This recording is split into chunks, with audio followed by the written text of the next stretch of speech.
ছাত্রীমহল বাংলাদেশের প্রত্যেকটা সেক্টর দুর্নীতিতে ডুবিয়ে রেখেছে। আপনারা দেখেন রেলের কি অবস্থা, রেলে শত কোটি টাকা লোকসান কেন হয়?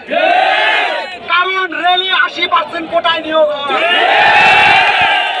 প্রাথমিক শিক্ষার জন্য সরকারের বরাদ্দ কত লক্ষ লক্ষ হাজার কোটি টাকা, কিন্তু প্রাথমিক শিক্ষা ব্যবস্থার এই অবস্থা কেন? কারণ এখানে 96 কোটা পদ্ধতি অ্যাপ্লাই করা হয়। আমার বাংলাদেশের এই শ্রমজীবী শোষিত মানুষ, এই সাধারণ শিক্ষার্থী, এই খেটে খাওয়া ভাইরা যারা পরিশ্রম করে, টিউশন করে, আজকে যারা পড়াশোনা করে, তাদের পেটে, তাদের বুকে, তাদের মাথায় লাথি দিয়ে বিদেশে পাঠানো চক্রান্ত চলতেছে, যাতে তারা দেশ থেকে লুটে পুটে খাইতে পারে। আজকে দেখেন থলের বিড়াল একটার পর একটা বিরোধী থাকে, লেখা যায় তিনি কোটায় নিয়োগ প্রাপ্ত, নাম বললে চাকরি থাকবে না। সংগ্রামী উপস্থিতি, আজকে সারা বাংলাদেশের ছাত্র সমাজ ঐক্যবদ্ধ। আজকে এই আন্দোলনের কোন একক আন্দোলন নয়।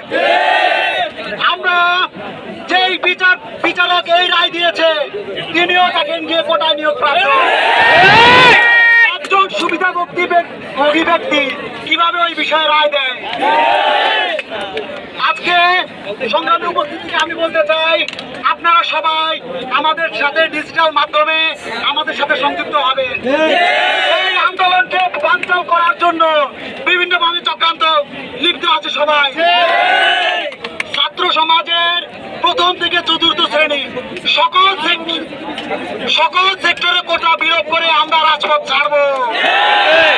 18 পরিবর্তন পুনর্বহাল হলেই আমরা ঘরে ফিরে যাব না। আপনারা আবার ক্লিয়ার হন, 18 পরিবর্তন পুনর্বহাল হলে ছাত্র সমাজ ঘরে ফিরে যাবে না।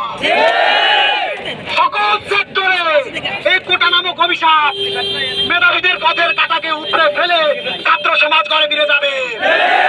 সকলকে সংগ্রামী শুভেচ্ছা। আমাদের আজকে সকাল থেকে আন্দোলন, আমার মনে হয় অনেকেই না খেয়ে আসছে, অনেকেই অনেক টায়ার্ড, ক্লান্ত। ছাত্র সমাজ যদি সম্মতি দেয়, আমরা আজকের প্রোগ্রাম মুলতবি করতে চাই।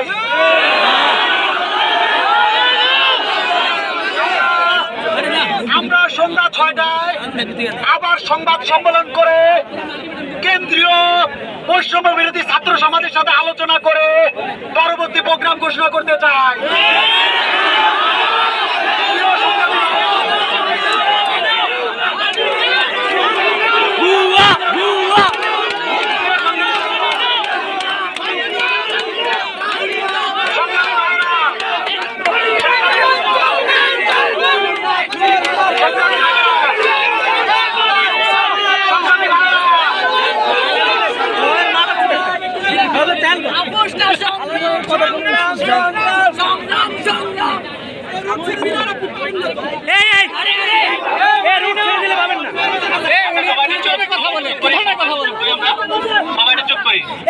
আমাদের যারা এখানে সবাই আছে, সবাই কিন্তু এখানে মেসে থাকে না, বা কেউ অনেকে সবাই শহরে থাকে না।